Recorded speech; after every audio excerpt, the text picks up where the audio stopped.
All right, so today we're going to be talking about the vertex of a parabola. First of all, let's talk about what it's called. It's called the vertex, but it's also called the turning point, which will help you understand what it is. It's called the turning point. This is the second critical piece of a parabola. So we talked about the axis of symmetry, and we also talked about the vertex, and as it turns out, they're directly connected. The vertex is actually found on the axis of symmetry.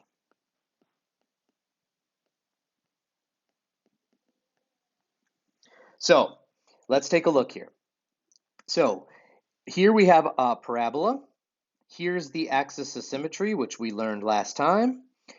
The point of the parabola that's on the axis of symmetry is your vertex. So in other words, where the parabola and the axis of symmetry intersect, that's your vertex. And it's called the turning point because it's where the parabola changes directions. It goes from decreasing to increasing. So this is your vertex right there.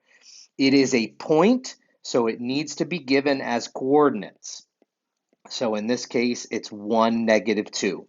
1, -2. That's your vertex.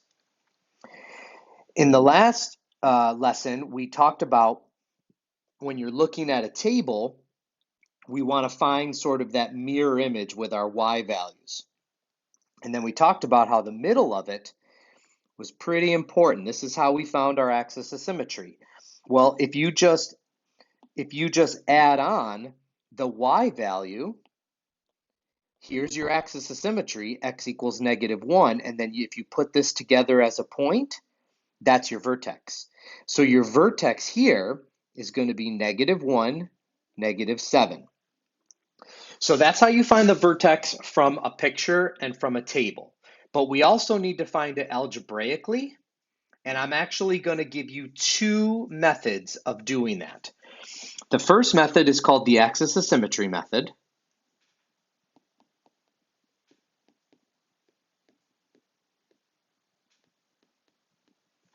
And the second method is called the vertex form method.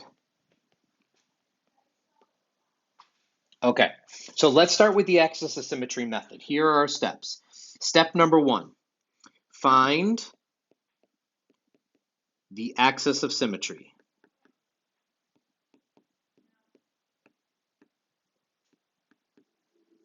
So let's take a problem.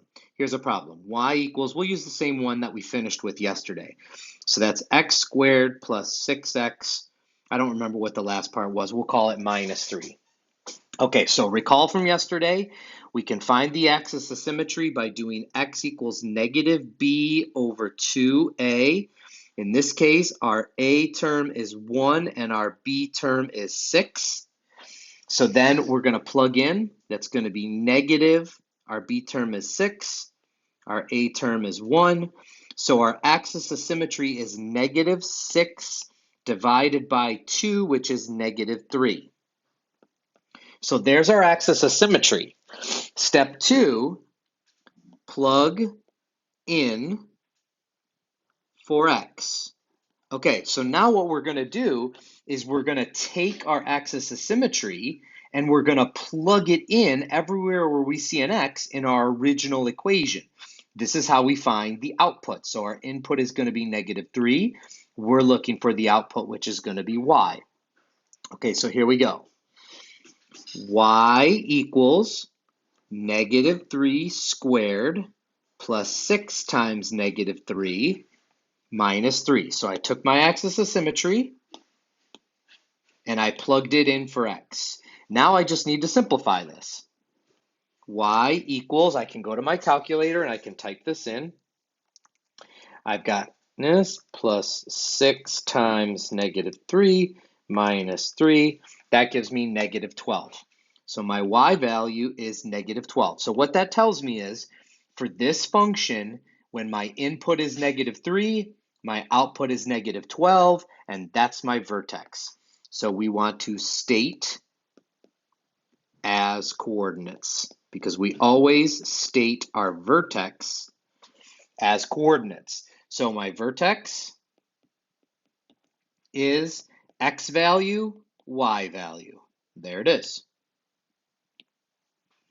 Okay, so that's one method. So we're actually going to use the axis of symmetry to find. If we go back to the other side, I want you to recall that our last method is called the vertex form method.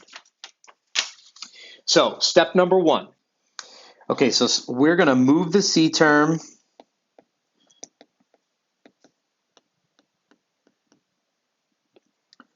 away from the X. So let me show you what I mean. Here's an example. Y equals X squared. We'll do the same one as we did on the other side. So this is going to be plus 6X minus 3. So the first thing we're going to do is we're actually going to add 3 to both sides. This is going to look super familiar. It's going to look a lot like completing the square. It starts the same way. So now I have y plus 3 equals x squared plus 6x. Okay, step number 2, complete the square. So you're used to this now.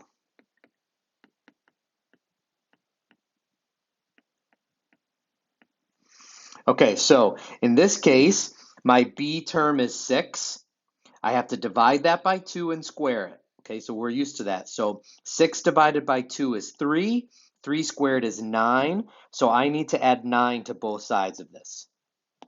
So I'm going to get y plus 3, and then I'm adding 9 to both sides.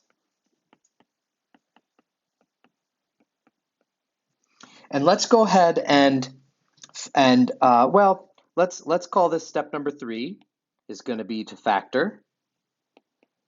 Again, a lot like completing the square.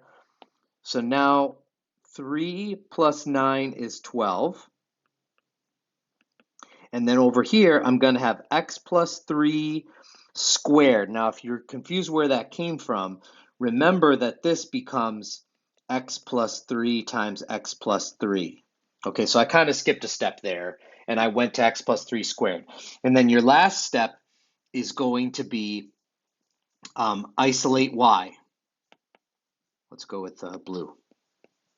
Isolate y. So what that means is now I'm actually going to subtract the 12 back over to here. And here's what I end up with. Y equals x plus 3 squared minus 12. This right here, this is called vertex form. And it shows you the vertex. The vertex is right here. There's the x term, there's the y term. And here's what you got to know. When you put it in parentheses, okay, when you put it in parentheses, you have to switch the sign of the x value. So since this is positive 3, we're going to change this to negative 3. The y value stays the same. So this is going to still be negative 12. And I want you to write the same vertex in both cases.